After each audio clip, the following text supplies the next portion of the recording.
This is a very different know and be known for me. So that for Gina and collaborators, new collaborators especially, the know and be known is a chance for us as individuals and as part of a community to share ourselves and our story and to offer lessons from our life as a contribution.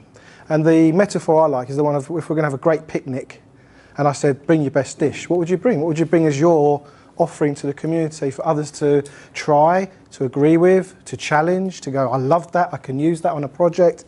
So we get a better understanding of who everyone here is. It's not a sales pitch, and there's nothing for you to do other than enjoy it, connect with it, engage if you've got any questions. I'll just give you another sense of this. This is not a know and be known I've ever done. And I don't get to do many because most of the members do the know and be knowns. And this is probably, I'm pretty sure it's the only one where I'm actually sharing myself. It's got nothing to do with big collaboration. And I'm not going to be talking BCOL, but like all these things, they're interwoven. So you'll probably notice me talking BCOL in code maybe, but I'm not talking BCOL. I'm talking about the things that are important to me and familiarising you with who I am and what I'm about. And it's not going to be about Jill, okay? So for those who want to hear about Jill, nothing, I'm going to mention her a little bit towards later on, but this is really about my life. And I've only given this talk once before, and it was at the last London meeting. And I just want you to sit back and experience what I'm going to be sharing. And Carol asked me off the back of that to do this today. So here I am. I want to first introduce me as a baby. Very presidential, don't you think? But we all start out that way, don't we? We start out as newborns with infinite possibility and to various family, cultural, societal backgrounds, and we grow from those.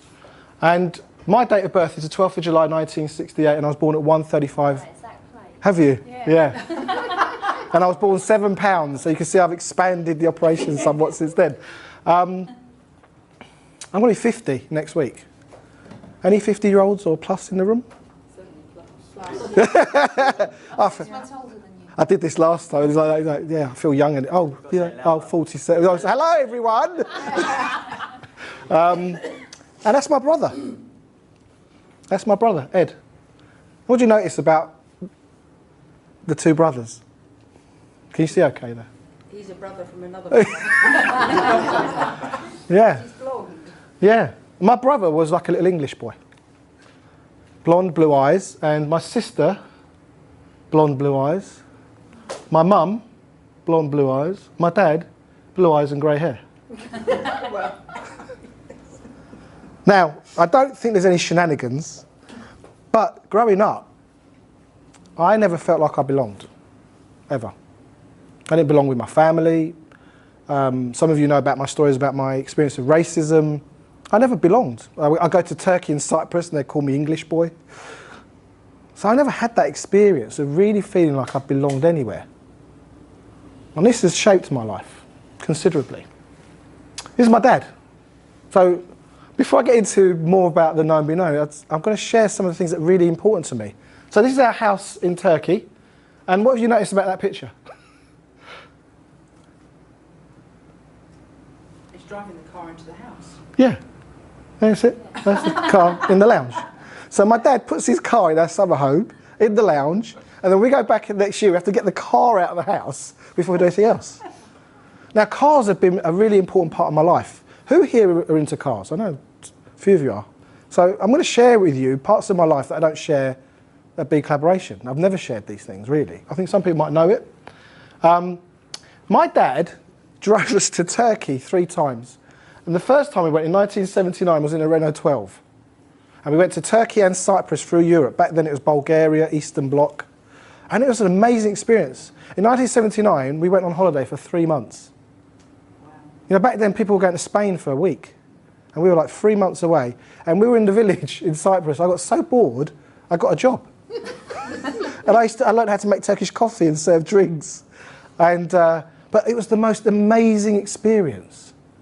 You know, this mixture of travel, adventure, different cultures. And I kind of learnt something about humanity, even at that age, is that although our bread is a bit different and the road signs are a bit different, essentially we're all the same. And I started to work out something for myself with these experiences that, you know what, I may not feel like I belong any one place, but how about the idea of being a global citizen? That we're all kind of connected, we're all one. There's so much dominating our lives to think we have to compete and go against each other and we're separate, but there's so much that says we're not. So my passion, and what I want to share with you, is cars, is being on track, being around motorsport, enjoying driving, has been an important part of my life. Does anyone know where that is, other than the fact that it says it in the sign? So if you're literate, you can, so this is Spa in Belgium. Who's into cars? Who knows this track? It's probably the best racetrack in the world. Probably. Huh? Nürburgring? Okay. So that's me. That's not me, but that's me driving there with Chris Harris. Does anyone know who Chris Harris is? No? Does anyone know Top Gear? Yes. Top Gear presenter Chris Harris was giving me instruction on one of the best racetracks in the world. So this is my passion. This is something I'm, you know, who here has passions that no one has to tell you, Scott, to go and play golf, do they? No one says, Scott, you've got to go and play golf twice this week. Oh, no, really? Oh, all right then. Who's got things like that in their life? They just, you couldn't switch it off if you tried. I'm going to share with you what I've learnt from being involved with this. So this is my first day on the track. This was Bedford Autodrome. And I remember the first day I went, and people helped me around me to start something that I'd been wanting to do for a long time. And the first lesson of today is it's never too late to start something that's important to you. Really, never too late. I was 40 plus when I started my track experiences. And I'm going to show you how much I've done with it since I started. And up until that point, I'd never done anything like it. Loved driving, loved being in that world, but never got to do anything. But there was people around me that said, hey, guess what, come with us. We'll take you around the track. We'll show you how to do it. And who here has done something new for the first time and you was petrified? Who still carried the scars of that first time? Yeah, exactly, right. So what track is this one?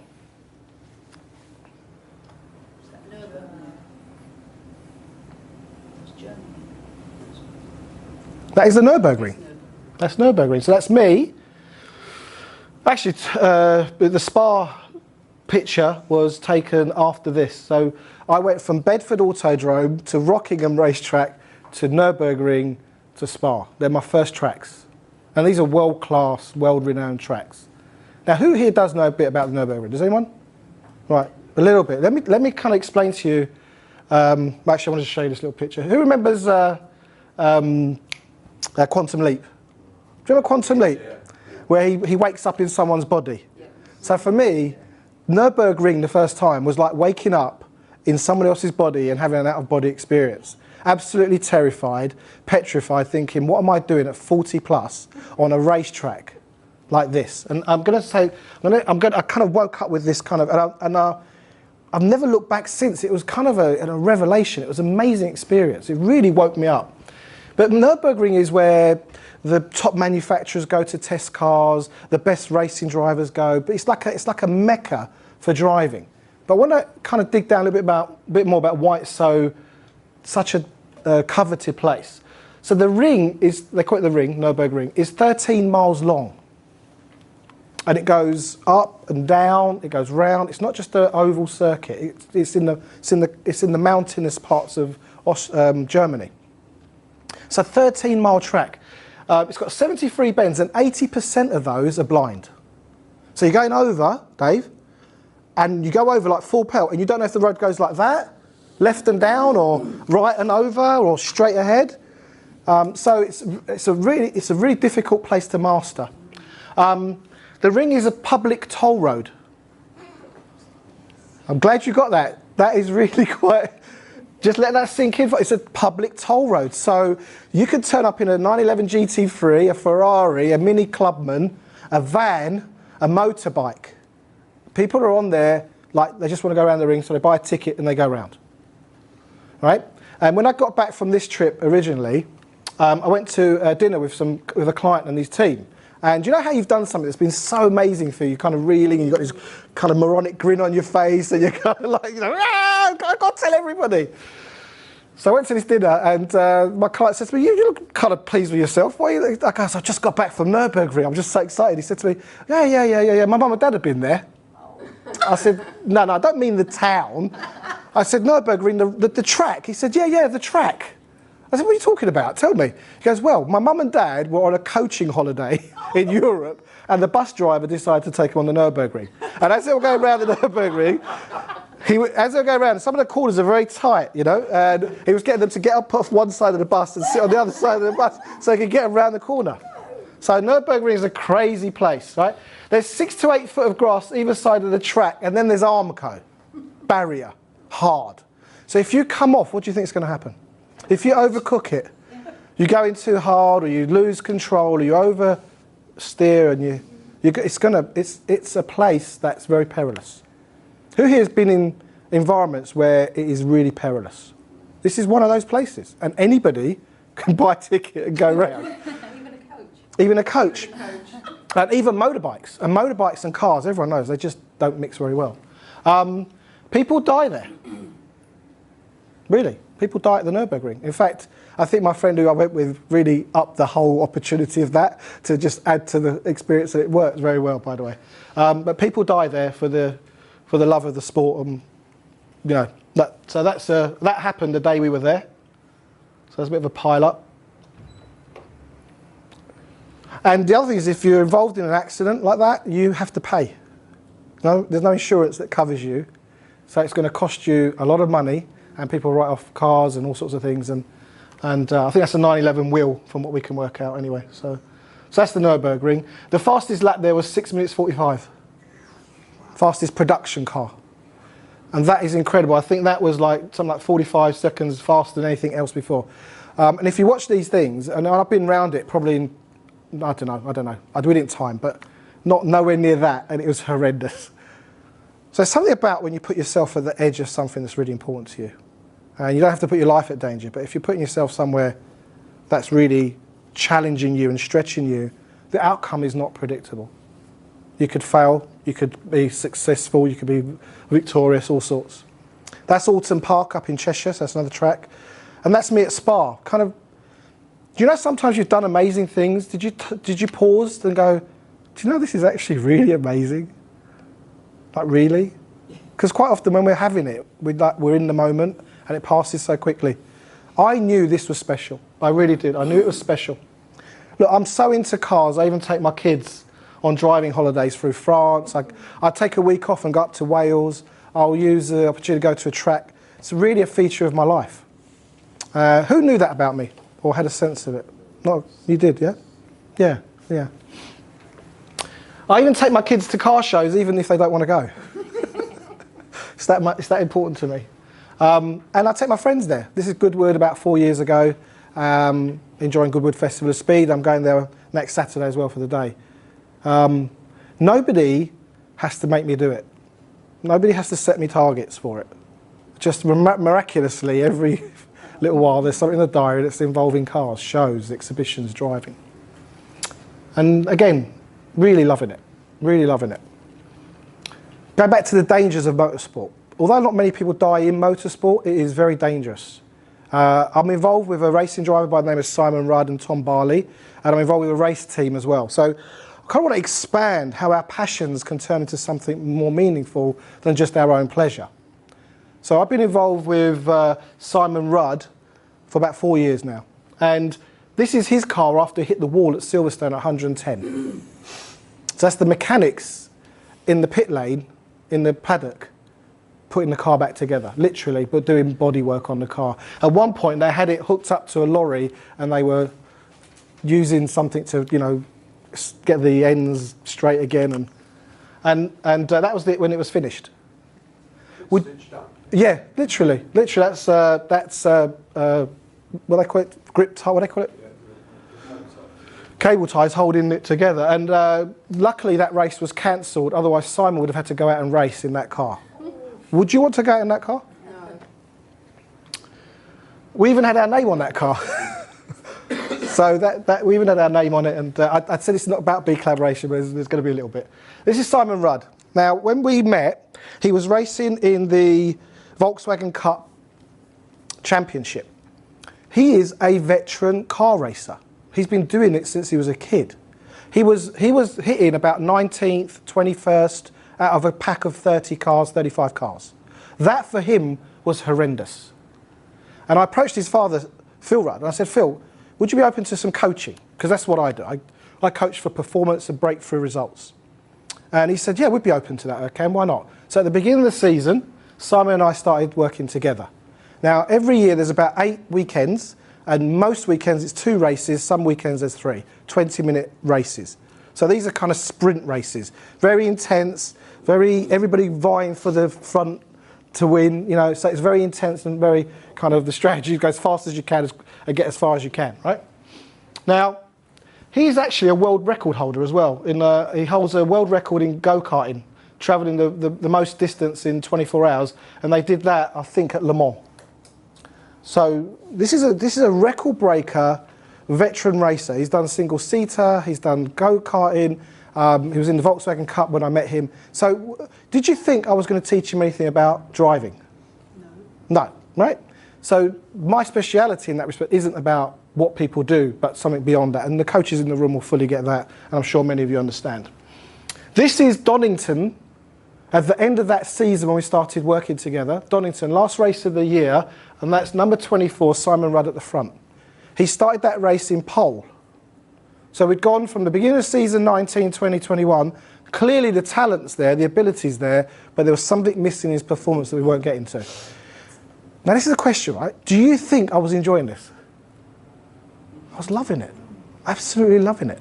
Absolutely loving coaching and supporting someone to do something that I'm passionate about to see them win. They came second in that race. And that was because various reasons, but we felt it was more, rather than fight for first place, it was a strategic decision. But I think he could have finished first. Okay? So, big gap in transformation, big gap in performance, empowerment, I think Gina said earlier. One of my favourite words. Thing about race teams at this level, and probably a lot of things we're involved in, it's not about one person, is it? It's never about one person. It's never about the guy in the ring doing the boxing, or the guy that jumps out of the plane. It's never about one person. It's always about a collective of people coming together around something they feel is important to them. And that is what makes it special. That's what makes it different. That's why it interests me so much. So these are the sponsors and the fans, and this is the community. Simon and Tom love us and we love them. We are, you know, the amount of times I've gone home gutted when we've lost or there was a problem with the car. Gutted. It's got to be emotional, doesn't it? Imagine if you tell you, oh, well, whatever. You're really invested in this? Phil Rudd said to me, one thing that people think that we feel about sponsors is, a good sponsor is, give us your money and go. He said, no, we don't. Look, the money is there to make certain things happen, but what we want is their involvement, their investment. We don't want people at the sidelines. We want people in the garage. We want people to come and fill the car. We want them to get in and out of the car. We want them to have their own relationship with what they've committed to. It's important that people are included. Sometimes we get the odd celebrity guest. So that's Darth Vader came to visit, and then he decided to take the cup, and so I had to have a few words with him. My experience with cars and the people I've worked with car sales businesses, tuning companies, race teams, racing drivers. So high-end performance is something I'm very passionate about. Okay, so everything from the, if you like, the exotic to, that's my Subaru Impreza, which we go on driving weekends with and all sorts of things. It's basically a rally car. At the beginning, things don't always look great. You know, sometimes we look at our projects and they're early days of our projects, they're not great, are they, Stuart? Sometimes you look at it and go, this is actually rubbish. This was a garage we were taking on for a tuning company and a car sales business that I'm involved in. That's how it looked at the beginning. This is how it looked when it was ready. Totally different. So sometimes we have to hold the vision for others so they can step into what's ahead. Now, you may ask this question, what did that take? The answer to that question is it took everything. And it's still taking everything. Because when you make a leap in something, in your business, in your projects, in your life, you have to reassimilate to those levels of performance. That's what I found. It's a bit like the driving age of going from third gear to fourth. When you first go from third to fourth, the car lulls a bit, doesn't it? It slows down and then it builds back up again. So when we make that next step, sometimes feels like we're going back a bit to go forward. How many of you experienced that in life? Yeah. Well, as my mum says, if you're old enough and ugly enough, yes. That's how my mum talks to me. But I don't feel I belong. This was a couple of weeks ago at Alton Park, and this is not a Volkswagen. Who noticed that? This is a Ginetta. Now, this is a proper race car in the GT series, which is kind of really high up in motorsport, and that is a GT car in the British Brit Car Endurance Championship. So I'm now coaching drivers in Brit Car. The next step from there would probably be British Touring Car, and then from there, well, they don't generally go to F1, it's a different pathway, but that would be that's an international level of racing. This car is only really made for the racetrack, right? So this is a different level. So another lesson here is when you stay in something long enough, opportunities arise, people evolve. How many of us, who are the people that kind of get into things and get out and get in and get out? Who did that? I did that for a long time in life. Trying things. This is not for me, this is for me. What I found was being part of something and being involved ongoingly, things improve, they develop. Really important, especially with something that is important to you. Now this is a clip, I don't know how well it's going to sound on this little speaker, but this is Simon Rudd in that car a couple of weeks ago.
So, what did you, there's 2 hours of that. And the thing in endurance car, the way the series they're in, they do 50 minutes, driver change, and the second race they do 2 hours with a driver change and a refuel. Now we see these things on F1, we see these things on telly, they look quite really, imagine when you've got millions to spend, it's I think that changes things, but when you've got to do it, there's a lot to get wrong. And in that race, that weekend, they came second and third. The last race, they came second because there were some mistakes made in the pits, and they could have been first, and they became second. And these are small, minor events that just didn't go as they should have done or could have done. Now, how often in our performance do we get something out of? Now, I would hazard a guess: is there anybody that is being monitored and managed at the level of that? You know, in terms of split-second timing, a highly competitive environment. You know, trust me, there's another 25, 30 teams, cars that want to beat you on that same track. You know, so the level of performance here, the level of coaching that what we're operating at is tenths of seconds. And get it right as often as we can. So I'm learning a lot about being involved in this environment of what it takes to be successful. Also set up a car business called SO My Car. We sell cars for people. In the last 9 months, I've created probably about 45 videos, interviews, trackside, podcasts with the boys in the garage. I have an OCD kind of nature. Who here is kind of obsessive about things? Anyone? Hands up, anyone? Gina's like, yeah, I suppose so. You're not obsessed about everything, just obsessed about the. Yeah. So when you get into something, you can't switch it off. You can't, you just have to keep going for it. That's Nigel Mansell. I got to interview Nigel Mansell, and you might not know this about Nigel Mansell. Nigel Mansell is Phil Rudd's, Simon Rudd's dad's top #1 hero, and we were exhibiting at the London Classic Car Show in February, which is an international show with thousands of visitors, and Nigel Mansell was going to be there on a Sunday, and Phil Rudd couldn't be there on the Sunday. And we were having dinner on Saturday night. And I said to him, he goes, I'm so gutted, I'm absolutely gutted. Nigel Mansell's come in, I'm not going to see him, I'm absolutely gutted. I said, well, what question would you ask him if you could ask him any question, Phil? He goes, oh, easy. Because in 1981, he broke his neck, and he was told he'll never race again. I'd ask him, what was the first thing that went through his mind when he heard that news? And I went, okay. And that's me asking Nigel Mansell that question and him answering. Now, this is the thing, right? His answer was, carry on as usual. Carry on as usual, because he's a Brummie, isn't he? Carry on as usual. That was it, and he just burst out. We all laughed. That year, he won the World Championship. We're going to hit the wall. We're going to hit our wall. We're going to hit the wall at 100 miles an hour. Barry's story last month completely blew me away. You managed it at 200 miles an hour, but hey, who's counting? This is the team at SOR, my car, we was exhibiting. And this is me driving one of my dream cars, an AC Cobra, and doing a review on it. So I kind of turned the things that I love into kind of what I do for a living. And this is totally outside of B collaboration. This is completely outside of it, but it's always part of it, because it is. But the thing I want to share today, really, was the condition I was in last month when I came to who here was here last month? Did anyone notice anything about me last month? Oh, because I shared, didn't I, as well? Yeah. So I would say, since February, I started to drop off the edge of a cliff. Now, in that time, I've delivered an international show, coaching drivers, delivered a Be Inspired, been in front of the room. Probably most people would never know unless I told them. But inside, what your perception of me was crumbling away. And I was losing myself bit by bit. And I'm going to share more about that in a minute. I just want to tell you about this last car. This car is the car I was driving when I met Jill. Anyone know what car it is? Yeah. Now this car was remapped for performance, upgraded brakes, upgraded suspension. Every car I buy, I do all that kind of crazy stuff. I know, Mum says, can't you spend your money on better things? I said, well, better than tuning your car up? Well, tell me what that would be. I have no idea. But I loved this car, and at that time I had the yellow Renault and this car. So I had my track car and I had my everyday car. When I met Jill, this car was poisoning me. There was something in the car and nobody could work out what was in the car that was poisoning me. And the guys at the garage had tried loads of things. And I'm not going to go into detail, but they tried loads of things and we could not work out what was going on. So I had to sell this car. Because every time I got in it, it made me feel ill. It made my chest tight. It made me feel dizzy. My business performance was dropping off a cliff. And at that time I thought, you know what? I imagine most of you here are Lone Ranger coaches or consultants or small team businesses. If something happens to you as a Lone Ranger, it feels very vulnerable, very exposed. And I'd always had businesses. And in life, shit happens, doesn't it? And not having something behind you can make you feel very vulnerable. It was when I had this car that I said to myself, I'm going to build something that is bigger than just me working as a coach or consultant.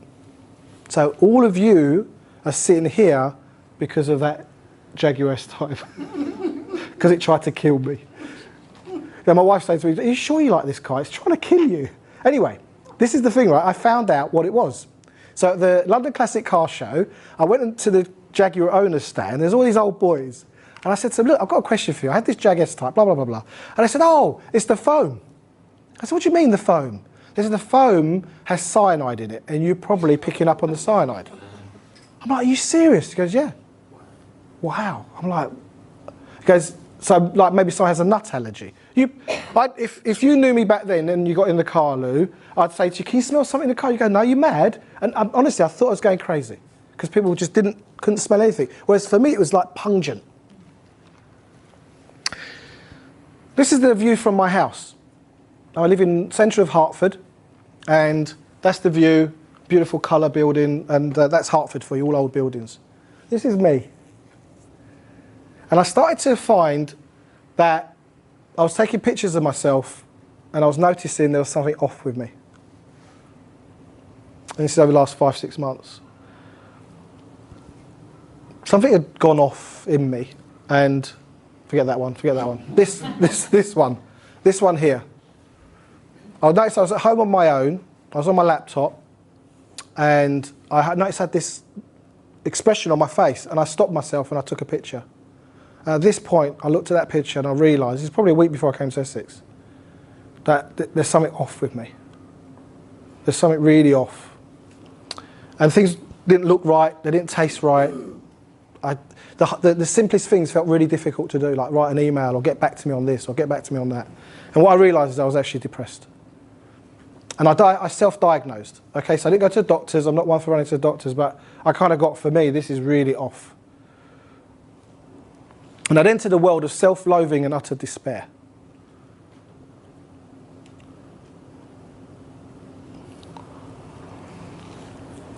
And I shared this last month with people here, but on the way here last month, my wife phoned me. And she said, what's the word that keeps going through your head? I said, oh, I'm a loser. So I'm 50 next month back then. I'm earning less money now than I've done in ages. But that wasn't really what was eating me. There's something else I'm going to say a bit more about. And I felt like everything I'd set out to achieve was just falling apart. Nothing was working. What's the opposite of Midas? I think it's Simda. Is it? Simda? Midas? Loser, a person or thing that loses or has lost something, especially a game or contest. I'm not a game player. I like to operate in reality, doing things for real. But I felt like the world is screwed and we ain't making a difference. Anyone ever felt like that? You look at the world and you think, really? And there's this song by Annie DeFranco, which I'm going to hand out the words to it. I'm losing my love of adventure. I'm losing all respect for me and myself tonight. I'm striding down the gravel driveway of desire, trying not to wake up my sleeping self-loathing. You can't sell me on your optimism tonight. Don't tell me it's going to be all right. You can't sell me on your optimism tonight. I don't think I am strong enough to do this much longer. God, I wish I was stronger. That's where I was when I turned up here last month. And I was dreading seeing you guys, expecting me to be who you think I am. And all I wanted to do is go home and get under the duvet and be away from everyone. So what are my triggers? It's this stuff. This is the Israeli-Palestinian border. People being shot for demonstrating, like target practice. I just couldn't be with it. I can't be with it.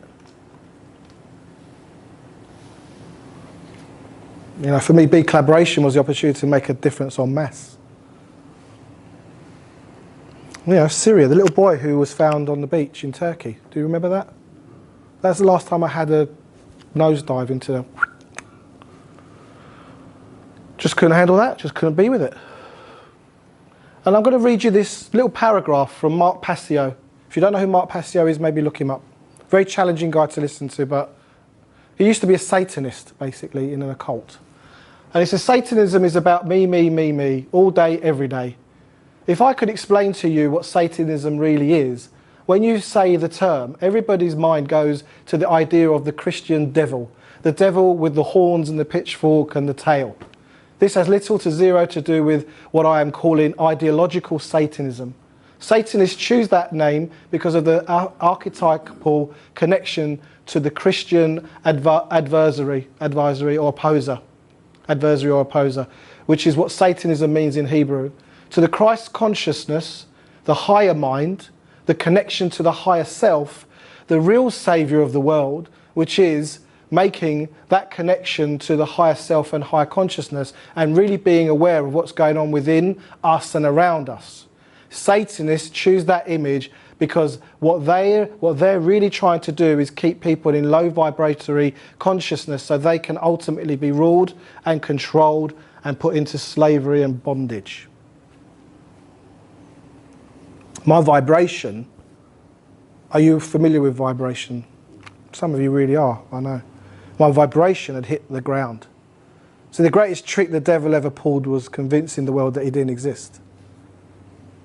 But there's something in us. There's demons amok. You know, and that's what I was dealing with my demons.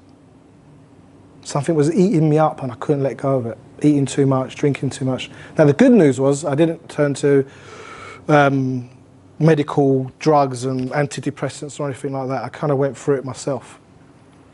For those in the room, some of you will know that I'm a compulsive obsessive, which I said earlier, but I've estimated I've probably done 20,000 hours of research into transformational, breakthrough, how the world works. Because if we're going to make the difference that I believe, want to make, we have to have at least an idea of what we're dealing with.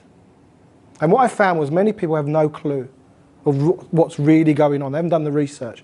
I've done thousands of hours on it. And for me, this is my life. I can't switch this off. Like I said, if it's hi-fi, if it's food, if it's cars, if it's making a difference, I have to get into it. So these are the kind of things that I get into. Pick any one of these subjects and do 21 hours on one of those subjects. One of those subjects. That's what I'm obsessed with these things. Because I want to know, what are we dealing with? What is it? Why can't humanity be taking care of humanity? Why are we operating at the level of industrial war? Why have we got an infinite growth debt-based economy where somehow all we end up doing is end up more and more in debt? We have food banks in England. That doesn't fit for me. Not the FBI, the CIA have offices in Hollywood. You know, films are massive propaganda exercises. For what? I'd assert the Satanist ideologies are probably a place to look. Anyone stick out for you? Anything you've heard of or you think, I don't even know what that is? Anyone stick out for you, Gavin? Anything there you think, I don't even know what that is, Erkan? What the hell is that? No, they're all, everything that you put on there has controversial connotations. And what I thought about as they all started coming up on the screen is society automatically polarises us when any of those topics become discussed. Over here you have the people that will accuse someone like you of being a conspiracy theorist because you're taking them away from their comfort zone of discussion and conversation. Yeah. And then you've got the people who then worry about if you become too obsessed with delving into this, what is that going to do to your state of mind? Oh, turn you into poo. It's Yeah, absolutely. Yes. You're absolutely spot on. So yes, I'm a conspiracy nut, by the way. Yeah. Now, it's not because I'm into conspiracies, because I'm actually... Steve Hughes, a comedian, said, I don't watch telly anymore because I'm intelligent and I have a temper. You know, to me, I'm not going to make it, not in 5 minutes, I'm sorry, I'm going to have to eat a bit at a time. For me, having the type of innate curiosity leads me to go to find the answers that I'm looking for, an explanation for why things are the way. Now, I'm not asking anyone to agree or disagree with what I've found, because that's all a matter of opinion. What I am interested in is people working it out for themselves. Self-empowerment. Work it out for yourself. And you work it out, because we're all intelligent. So this is the car industry. The thing I love, one of the things I love the most. 14 companies run the world global car manufacturing industry. And that's actually less than that now. That's old. You know, they say that we're disturbing the peace, but there is no peace. What really bothers them is that we are disturbing the war. That's the space I was in. You know, who here has heard of Jordan Maxwell? Yeah. Well, Jordan Maxwell is someone that you should find out about if you're interested in what's going on. Be prepared for the red pill, because it's a hell of a ride. But Jordan Maxwell said they don't want your children to be educated. They do not want you to think too much. This is why our country and our world has become so proliferated with entertainments, mass media, game shows, television shows, amusement parks, drugs, alcohol, and every kind of entertainment to keep the human mind entertained so that you don't get in the way of the important people by doing too much thinking. Who was it? So Love Island. I mean, what the hell? Really? And 8 billionaires, and it's less than this now, have half the global wealth. Half the global wealth. What are they doing with it? I'm appalled. I'm absolutely appalled. While the majority of the so-called intelligent people are out bickering about whether they should vote for Labour or Tory or whatever, and the waters are rising. And I'm not here to convince you of anything I'm saying. This is where I was. And then when the world looks like that, there's not much hope. And this quote, I freed 1,000 slaves, I could have freed 1,000 more if only they knew they were slaves. And for me, where I'd ended up, I'm going to go way over, guys, I think. I don't know how I've managed to drag it out this much, but I apologise now. But people, not a big fan. I'd lost interest, Lou. I don't care about you anymore. I really ended up there. Utter despair. No, it's like in a dream and you're screaming and no one's waking up. Quick, wake up, and everyone's asleep on the bus. That's how it felt. And that, for me, was the pinnacle of the fear scarcity competition model. You know, in the process of designing the resilient program, the program that comes on after being inspired, and guess what happened to my resilience? Gone. Flat on the floor. The handout's in a minute, Carol, if you don't mind. So that's where I ended up. So when I was here last month, I was nosedived into that space. And what I want to talk about is love, connection, and abundance in that world. What can we take on? So in the handout, I've got some questions for you. So one of the things is, I think, how important loyalty is. So for me, this is starting to distinguish what resilience is for me. What I've discovered from this life experience that I've been going through. Loyalty. Love. Really, we talk about love here in this community all the time, in a very open, very intelligent, authentic way. You don't get to talk about it like that everywhere, I'm sure. Friendships and camaraderie. Going back to me and Kay Westrat were talking about, to commune together, to be together, to share ideas and fears and hopes and challenge each other and say, you know what, I can empathise with that story, Barry. Sense of humour. I'd lost that. That had gone. Totally. Sense of adventure. Being kind to myself and others. Getting kind of bitter and caught up in that. And then honour the things that make a difference. You know, this is the thing, this is kind of where I'm really kind of going. And then belonging, being part of something that was important to me. Belonging to something. One of the things that pulled me through so quickly was when I came to that Essex meeting, I'd hit rock bottom. And when Barry shared his story and I saw Carol and Barry holding the new space for the meetings, was something that I walked away going, how dare I allow myself to be on the floor any longer than this? Not as empowered as that, but you know, it was like, right, now the way is up. 3 days after that meeting, Jerry Dolden sent me an email. Who knows the story about the starfish? So the story about the starfish. Big storm, all the starfish get thrown onto the beach. And there's a man walking down the beach and he's throwing these starfish one at a time back into the water. And this other guy says, what are you doing? He says, I'm putting these starfish back in the water. He goes, there's thousands of them, you're never going to make a difference. And he picks one up and he goes, it makes a difference to that one. And he throws it in. Jerry sent me an email, I think it was the Monday or the Sunday, whatever it was, Erkan, the story about the starfish. He goes, I'm one of those starfish, thank you. And it just hit me. That we make a difference here. 1-on-1, 2-on-1. And what I got for myself was to be true to myself, but it was a level of understanding that had been eluding me. In the fight, the desire, the passion to make a difference to the big, I was forgetting we're making a difference right here. I'd forgotten that. Yeah. Who's been there? Sure, we all have.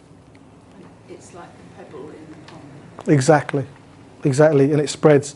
Never be afraid to raise your voice for honesty and truth and compassion against injustice and lying and greed. If people all over the world would do this, it would change the earth.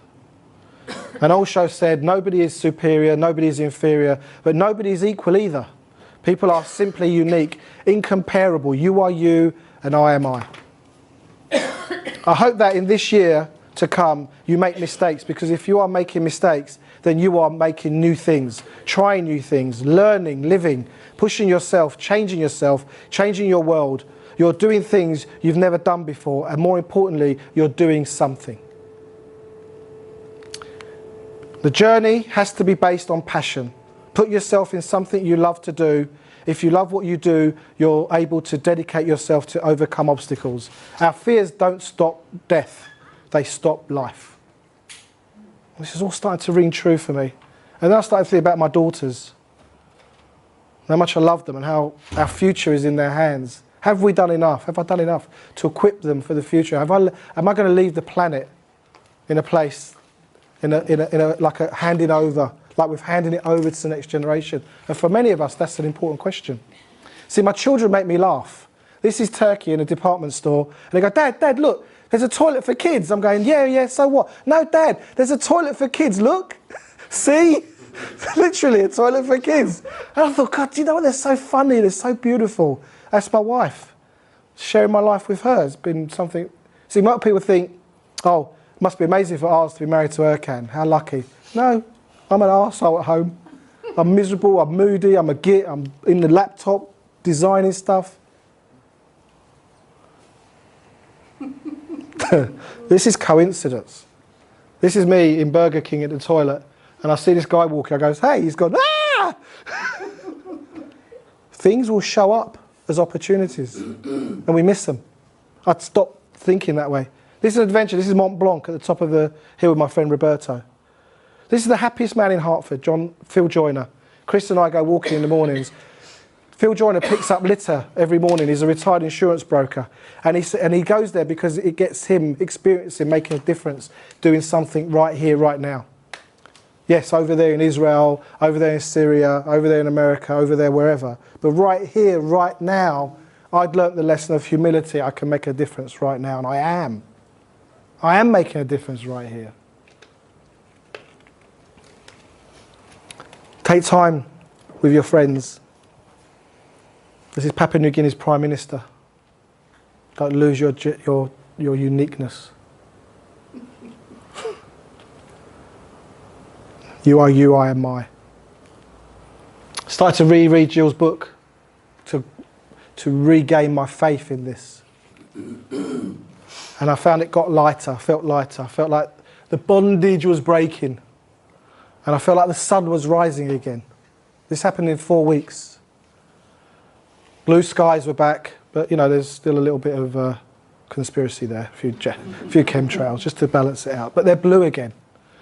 And I want to acknowledge Jill and Kay for the difference they've made in supporting me. See, for me, resilience is the investment we make in our communities, the investment we make in our relationships. You guys are really what pulled me through so quickly, because some people don't come back from that. So for me, I've invested in this community, and I was getting my return, that faith, that love, that contribution. So we talk about big collaboration. I know we're going to talk about big collaboration, but I've invested in more than just this community. This is my second to last slide. This is a campfire sing-along. I just want you to kind of get this. I'm going to do something different. You carry on. Uramame, Uramame, Uramame yo, Uramame yo, Uramame, Uramame, Uramame yo, Uramame yo. Uramame, Uramame, Uramame, This time, Uramame, potential of getting rid of the evil spirits in. Uramame, Uramame, Uramame, Uramame, Uramame.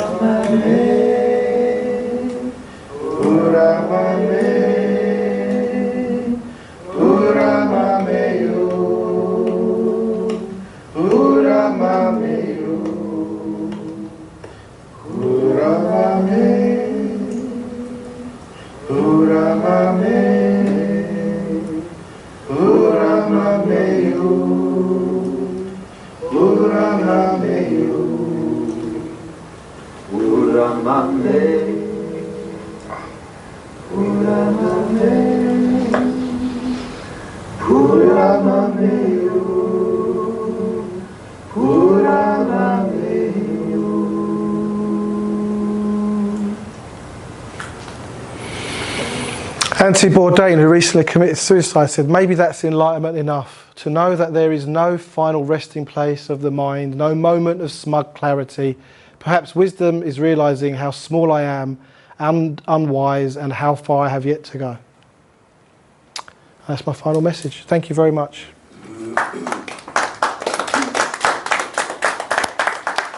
I do talk too much, Anne, I know. Sorry that went over a bit. Do I do any question Q&As or should we just... We've got some Q&A time. Yeah? You've got 7 or 8 minutes for Q&A. Oh, you stopped me, you gave me the sign at 45, didn't you? I'll give you the sign at 45, because I thought we had a bit... Yeah, cool.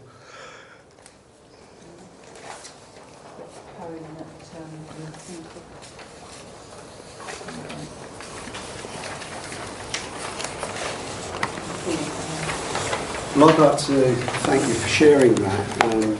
It was quite deep moving. Thanks very much. Thank you. It inspired me last month, I'll tell you. Thank you. I've never done that one before, ever, other than last week. But, yeah, any questions? Gavin, Lou? One observation. There was something that resonated when you said,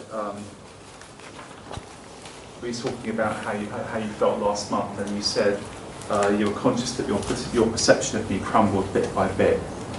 And then when you went on to the definition of the word loser, it dawned on me that the huge amount of pressure that you must have put yourself under by being so concerned about what you thought everybody was thinking about you at the time that you were going through that. Yeah.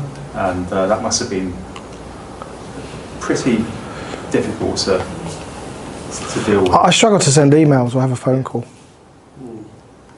It's a really classic case of perspective governs perception. Exactly. Because it was your perspective, not our perception. Agreed. Yeah. But wow, to get from there to, like you say, it's not all smooth running yet, but the blue skies are back. To get from where you were last month to there in 4 weeks, wow. Yeah. Impressive. Thank you. Thank you. Sorry, Lou, and then... For me, it's just, I just find it amazing now that how many other people out there are actually going through the same thing. And when you're out and about and you see people, which is kind of how I go, like the life and soul of, so when there's things going on, how many other people there are in exactly that same boat, really. Just to share with you, when I did Be Inspired, I was on the floor. Yeah. Did you notice? So I'll come. One of the things I want to share is, you know, your hobbies and your interests and your personal performance doesn't buy you anything sometimes. You know, sometimes. So what I'm saying is, that moment I was able to still deliver, still turn up at a meeting, still be what people expected me to be, but inside I was just eroding. You know, but what the thing that really come for me is that how important this community is to me. You know, I think I had Scott and then Gina. Thank you, Lou. You're going to ask about the cars, aren't you? What's the brake horsepower on the Janetta? No. This car's not explained. No, anyway. Twofold. We wonder at the... a lot of people, it's a bit like you hear people that are alcoholic, and you kind of, and then someone tells you I've been an alcoholic for all these years, and you go, really? You know, you never noticed. But then, over the next couple of years, you really see the person on there. So there's a lot of excitement around what the Erkan's going to be over the next couple of years. But also personally, I'm sort of kind of, when you did this last week then for the first time, how did you feel after you did it? It was cathartic. I've never really shared myself like this. I've never done a Know and Be Known about me. Everything I've done has always been about for you guys. It was about you, it was about, you know, it wasn't about, hey, I want to get some clients out of this, or it was always about, how can I contribute more, how can I give more, and in that I'd lost myself, I'd forgotten me. Even though I get to the track and I go travel and I do all those things, they're not a bypass. That's what I got. I think the other thing I got is the humility of what it's going to take. Like a different level to be with people. Yeah. So, Gina, thank you, Scott. First of all, thank you very much. Really powerful. Thank you, Gina. And a lot there, I think, for everybody. I'd like to share that actually this is the second time this thing has come up today. Is it? Which I find, I don't believe Synchronistic. because I was asked today this morning, what was your why? And I think we have very closely aligned values, and I get huge, for me it is about being of service and about helping other people. And I kept on being challenged. But that's only part of your why. What's your why? And after some faffing about, it is about the fact that in doing that, it fills me up. And I get the sense that in doing that, it fills you up. And it is your purpose. And if you cut your leg right and rock, it will be written. Be collaboration. Or motorsport. Or in terms of community and service. Yeah. So that struck me in terms of the synchronicity of those things. But there were some other things that struck me too. When you put out the all of the negative things, for me the theme of that was fear and separation. And I think one of the things that if you look at most of the major religions or people who end up being our gurus, if you like, they all go through the wilderness. They all have their time where they have achieved a lot, and then there is that point when they withdraw from the world to actually make, whether it's making sense of it or whether it's actually reconnecting or deepening that connection. It seems to me that you've had your long night of the knives, and out of that you've come stronger. But the next observation is that superheroes, when they first brought them out into magazines, people lost interest very quickly because they had no vulnerability. And Kryptonite. Sharing your kryptonite not only has, you said it's been cathartic for you, but I think it's so powerful for us to actually be able to see not just the perception of the person who's dealing with life and supporting people and doing amazing things, but actually you are human. That was your first thing. I'm a human being. And I think being open enough to share that with us is a huge gift. Thank you. Just 2 seconds. Thank you, Gina. Thanks for pointing that out. The other thing is I'm taking 5 weeks holiday. As of the 29th of July, I'm going to take my daughters, go to that house with the car in it, take my laptop, and I'm going to unpack all this stuff and really come back, invigorated with, really come. I can see now it's, and I think part of being of service, you reach your limits. Doing it that way got us this far. It's not going to get us where we want to go. And can I just add, it's an old African saying that when on those times when I'm doubting that if you think you're not making a difference, that you are too small, just consider the impact that a mosquito has in a closed room. Totally, yeah. Absolutely, I totally agree. Thank you, everyone. Thank you for indulging me. That went way over. Thank you. We finished bang on time.